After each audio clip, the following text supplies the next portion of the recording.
Boas novas! Tudo bem, queridos amigos estudiosos do livro Atos dos Apóstolos? Hoje nós vamos para a emocionante saga de Paulo e Silas, andando pela segunda viagem de Paulo, tá? Que a gente continua no capítulo 16, que na semana passada eu fui até o versículo, capítulo 16, e eu parei no versículo 16. Olha que coisa interessante. Olha que coisa interessante, né? Eu não tinha reparado isso. Mas eu parei no versículo 16 e esse capítulo vai até o 40.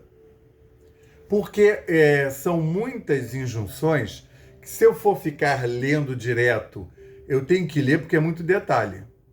Aí eu vou lendo e vou lembrando. Mas para ter a perfeita compreensão, eu preciso fazer esse aporte dessas informações para vocês aquilatarem o que estava realmente acontecendo. Então, no capítulo passado, eu falei de Lídia, né? Porque ela vai ser importantíssima. É claro que o Espírito Santo enviou Lídia para essa cidade, assim como o Paulo e o Silas, com todos os outros neófitos, foram também enviados para aí. Só que, como relato, quem está escrevendo é Lucas, que era amigo de Paulo. Paulo disse e apareceu, primeiro queria ir para a esquerda, ele disse, não vai para aí não vai pregar no Oriente não, agora não, é aqui, ó, vai para cá. Ah, tá, então eu vou para lá. Não, segue em frente. Aí quando o cara chegou no porto, aí apareceu a entidade lá do Macedônio, que isso eu não estou fazendo nenhuma leviandade. Está escrito, um homem macedônio apareceu para Paulo, tá? Eu tratar de entidade é porque é assim que trata no Espiritismo. E que é, né? Você vai dizer que o que apareceu? Se fosse um anjo, eles iam dizer, um anjo apareceu, como diz, em outras muitas passagens vai aparecer. Um anjo apareceu e disse para fazer não sei o quê.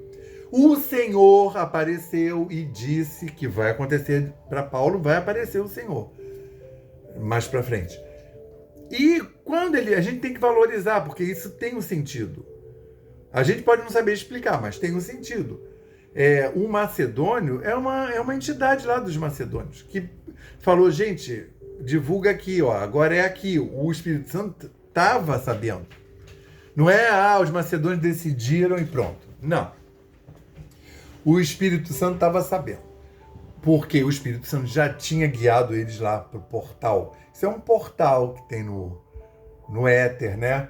Do povo macedônio, daquela etnia. E eles foram recebidos até antes do portal, né? Que eu falei que aí eles vão de cidade, aí chega em Filipo, né? Que é uma cidade muito importante para fundar uma igreja. Lembra que vai ter as cartas de Paulo para os filipenses. Antes eles passaram na Galácia, né? Que aí depois vai ter as cartas de Paulo aos Gálatas. Então você vê que essa gente não é qualquer gente. O Paulo vai ficar escrevendo para eles, que é para fortificar, porque não tinha os evangelhos prontos. Tá entendendo? Assim, como que a gente lê isso com muita leviandade? Todo mundo era santo, não precisa fazer força nenhuma. Qual é a vantagem? Era todo mundo santo. Não eram. Nesse momento eram homens, podiam ser mortos. O Paulo vai ter um problema psicológico, eu diria, né, de ânimo. A pessoa sendo escorraçada há décadas, 10 anos depois de você estar sendo escorraçado, né, mesmo você recebendo o aporte do outro lado, você fica extenuado. Então, vamos vendo a grandeza disso. Aí apareceu a tal da Lídia, que é nova, uma garota nova. Não é novinha, é nova. E aconteceu que 16. E aconteceu que indo, aí pois ainda me aparece a garota lá que tinha um espírito. E aconteceu que indo nós à oração, nos saiu ao encontro uma jovem que tinha um espírito de adivinhação, a qual, adivinhando, dava grandes lucros aos senhores. Veja bem, não está falando que que ela é embusteira, não. Ela tem mesmo espírito, e o espírito faz adivinhação. Porque aí, na tradição grega, esse espírito está ligado a Piton. Ela, na verdade, lá na época era classificada, que é um deus de... Não é de adivinhação, é um deus de fazer presságios, tá? Esta, seguindo a Paulo e a nós Lucas, ó, o cara que está escrevendo, que alguém disse, ele errou, ele copiou lá de um diário, por isso que ficou nessa pessoa, Lucas, que é um cara que toma super cuidado com o que escreve, ele vai escrever um evangelho inteiro. Esta, seguindo a Paulo e a nós, clamava dizendo, estes homens que nos anunciam o caminho da salvação são servos do Deus Altíssimo. Agora, você vê se eu posso fazer esse estudo num dia só. Os obsessores que me aparecem, tanto lá nos evangelhos, né, no Novo Testamento como um todo, nos evangelhos e aqui, eram os obsessores diferenciados. Os obsessores, eles eram melhores que os encarnados. Porque esse cara que, assim... Mas aí que está também, né? É um espírito ligado a um deus grego. Então, assim, não era exatamente um obsessor, né?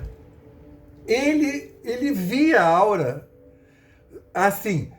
Ele via a aura dos caras e ele ia atrás, que nos anunciavam o caminho da salvação. Estes homens que nos anunciam o caminho da salvação são servos de Deus Altíssimo. O cara lá, o espírito de adivinhação, estava fascinado, ele devia ver a aura, né? Aí vem alguém e diz assim, mas ele está desencarnado dentro daquela coisa. É tudo dado, tudo é fácil. Mas ele está desencarnado. Um espírita não pode falar um negócio desse. Porque você está barbado de saber que tem um bando de gente que desencarna, não vê guia, não vê o espírito protetor dele, não vê nem a mãe. Né? Tem relatos. Então, esses caras, eles estão numa posição esquisita, porque estão acompanhando a menina encarnada. Mas eles não são totalmente ruins. Né? Se bem que Paulo vai dar um passar fora. Mas o Paulo acha também... Mas aí o Paulo na condição humana, né? Que o Paulo está sabendo, ele está vendo que é um espírito que está ali. E pela condição do todo, porque na verdade a menina tinha os senhores que ganhavam dinheiro com as adivinhações do tal do espírito que seguia. Então você vê bem, olha só como é que não dá. Tem todo um entorno. Então o que acontece? Essa menina... ela é médium. Essa menina está mediunizada, ela tem essa ligação com o espírito, aí sabe-se lá essa ligação. E aí, o que acontece? Esses espíritos, porque lembra lá quando Cristo está passando, às vezes Cristo está chegando na cidade e os espíritos obsessores já ficam em polvorosa. E aí o obsessor fala, ó Cristo, ó Jesus, Filho de Deus. O obsessor de longe, o que todo mundo que estava encarnado estava duvidando, o obsessor já reconhece. Eu sei que tu és o Filho de Deus enviado, não sei mais o que, o obsessor também é judeu, da etnia, né? Então ele fala, eu sei que esses obsessores é um caso à parte, alguém tem que fazer um estudo um dia, porque eram os obsessores né, com um nível... Eles conseguiam ver, eles sabiam. Lembra do negócio dos porcos? Ele fica no negócio, Cristo, deixa a gente aqui, a gente tá tão bem lá na cidade.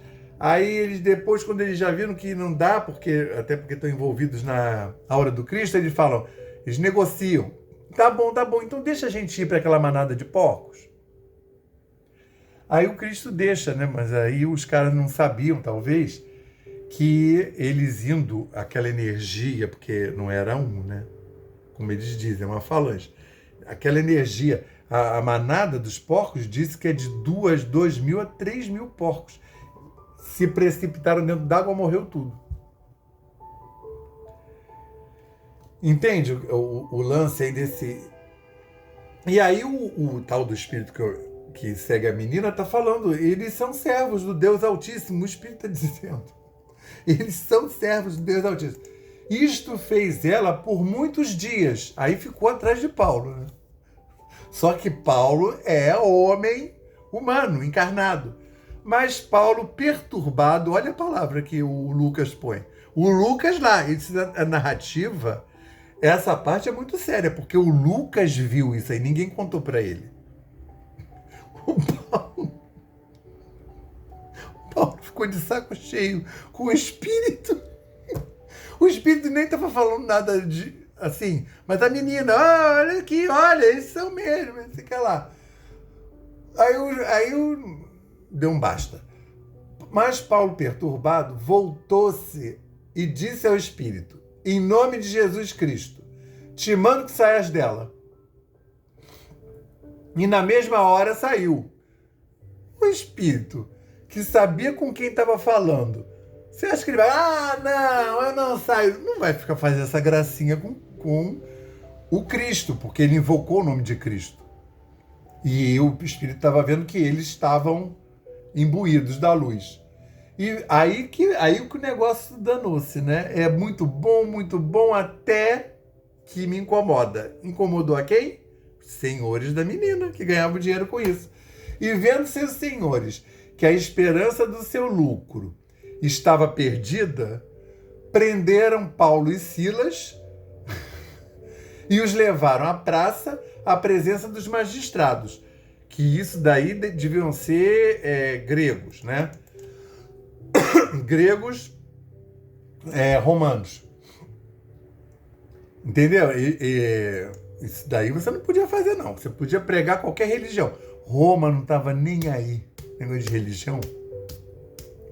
Roma queria os impostos, a cidade, na forma que uma cidade romana funcionava, e recolher os impostos. Eu acredito no Deus Piton, em Ceres e Ártemis. Não quero nem saber. Roma queria o imposto. Só que, se você perturbar os romanos, isso é grave. E vendo seus senhores, levaram à praça pública na presença dos magistrados. E apresentando-os aos magistrados, disseram: estes homens, sendo judeus, aí, como eles não são, perturbaram a nossa cidade. Isso é gravíssimo, inclusive para os judeus, que vai começar a aparecer a partir de agora. Você perturbar a ordem da cidade romana, os judeus viviam lá, ninguém mexia com eles, no sapatinho. Pagavam os impostos, bonitinho. Aí, assim, o administrador da cidade até indicava sumo sacerdote, poder e religião. Mas você mexia ali com a ordem da cidade romana e nos expõe, aí assim, esses homens, sendo judeus, perturbaram a nossa cidade e nos expõem costumes que não nos é lícito receber nem praticar, visto que somos romanos.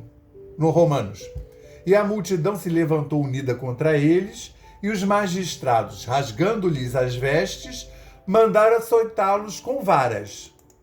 Lá vai Paulo ser açoitado de novo, né? Lembra aquela vez que mataram ele?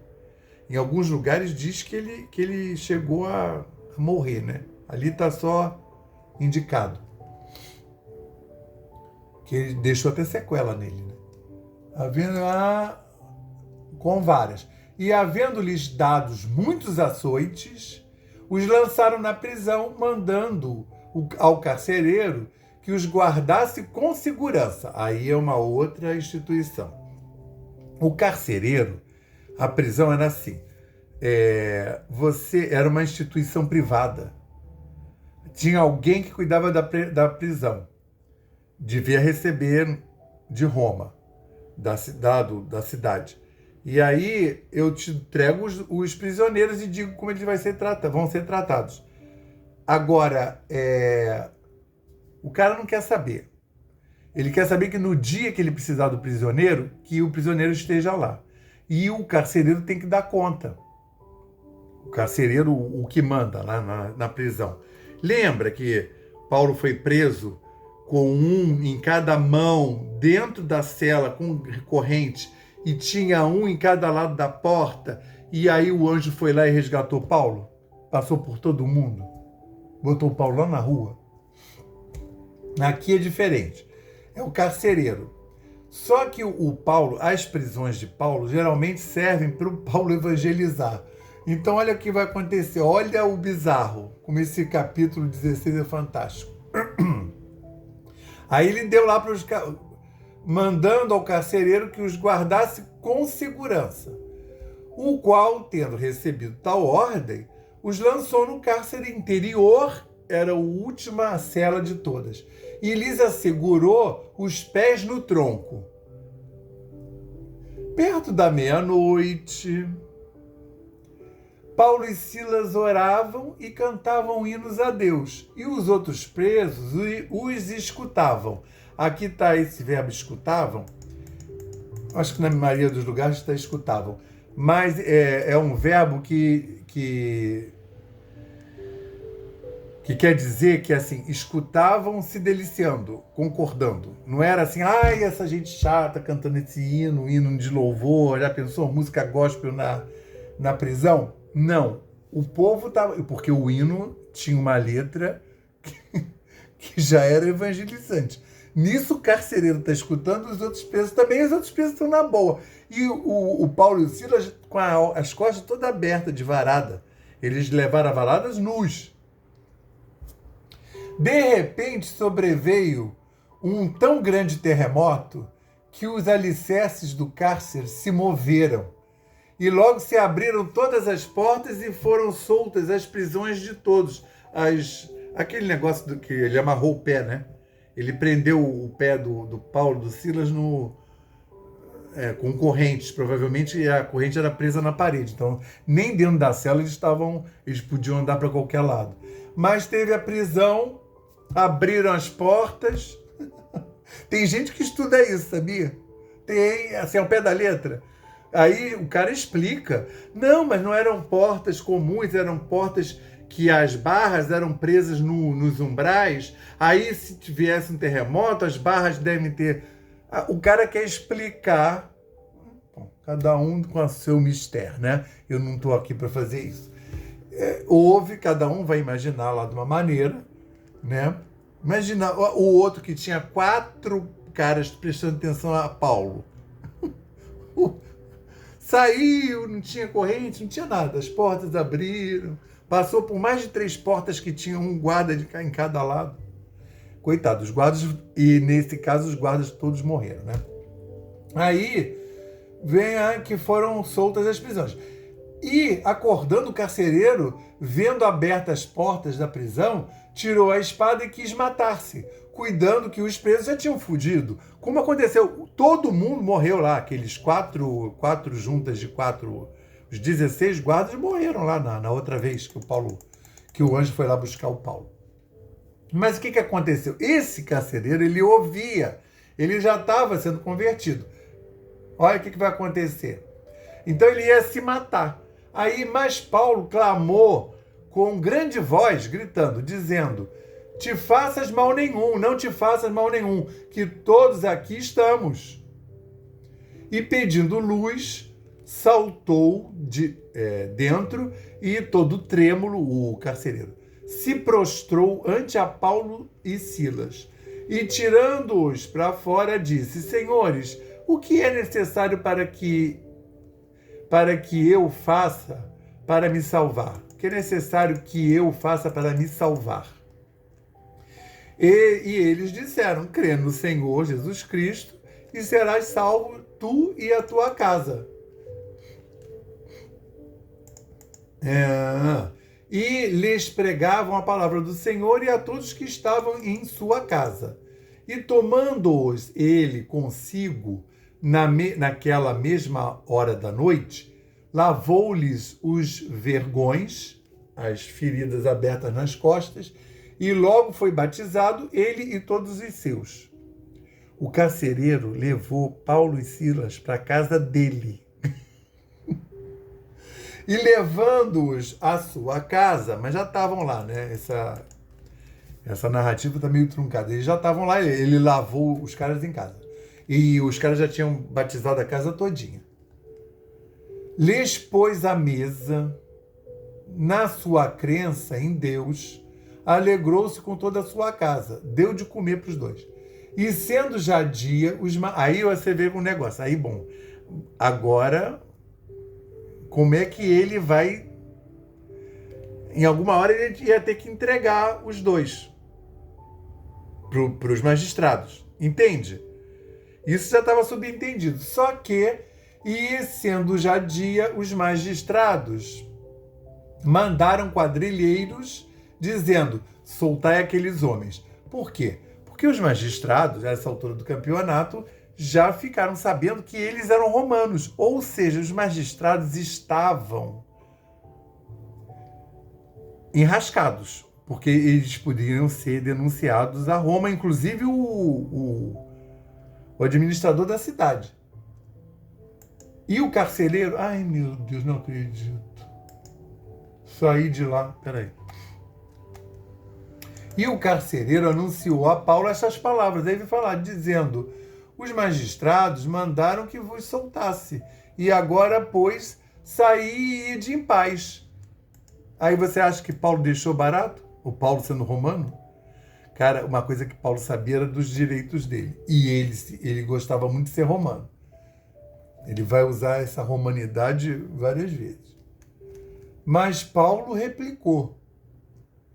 Açoitaram-nos publicamente e sem sermos condenados. Sendo homens romanos, nos lançaram na prisão e agora encobertamente nos lançam fora? Não será assim. Mas venham eles mesmos e tirem-nos para fora. Ou seja, os caras queriam apagar, e o que o Paulo está falando é o seguinte, essa tá boa, né? Nos açoitaram em público, né? Porque nisso as pessoas foram lá dizer, olha, os caras que vocês prenderam são romanos, né? Aí olha a enrascada que vocês estão se metendo, né? Isso dava até destituição de você açoitar, assim como aconteceu cidadão romano, da destituição sumária, que não é a primeira vez que vai acontecer isso, né? Na história aconteceu outras vezes. O governador pede lugar e os magistrados acabam até presos. Meu filho, não é isso aqui não, era outra coisa, era outro país. E aí o Paulo lembra, vem cá, eles nos açoitaram publicamente. Aí agora, olha os termos, mas Paulo replicou, açoitaram-nos publicamente e sem sermos condenados. Sendo homens romanos, nos lançaram na prisão sem julgamento, né? E agora, encobertamente, nos lançam fora? Não será assim. Mas venham eles mesmos e tirem-nos para fora, para você ver como era uma coisa grave, né? E Paulo sabia. Os quadrilheiros foram dizer aos magistrados essas palavras, e eles temeram, ouvindo que eram romanos. Já tinham ouvido que eram romanos porque mandaram libertar. E vindo... Essas coisas têm uma dialética, né? Você vê, em eles sendo presos, eles cantaram na prisão. Não estavam só eles, tinham os outros presos. Nessa, Paulo e Silas converteram a prisão inteira. Eles estão falando do carcereiro, mas naquele verbo que diz que os presos estavam ouvindo se deleitando, né, ouvindo com deleite as músicas, os hinos, é a sinalização de que, na verdade, eles estavam lá presos, cheios de chibatada nas costas, mas estavam convertendo. A ideia era essa, e converteu o carcereiro e a família do carcereiro. Aí. Aí os quadrilheiros falaram lá para os caras. Aí os caras, ó, vocês prenderam os romanos, né? Mas eles já sabiam. E vindo eles, olha isso, e vindo, lhes dirigiam súplicas. E, tirando-os para fora, lhes pediram que saísse da cidade. Aí eles foram lá, os magistrados, né?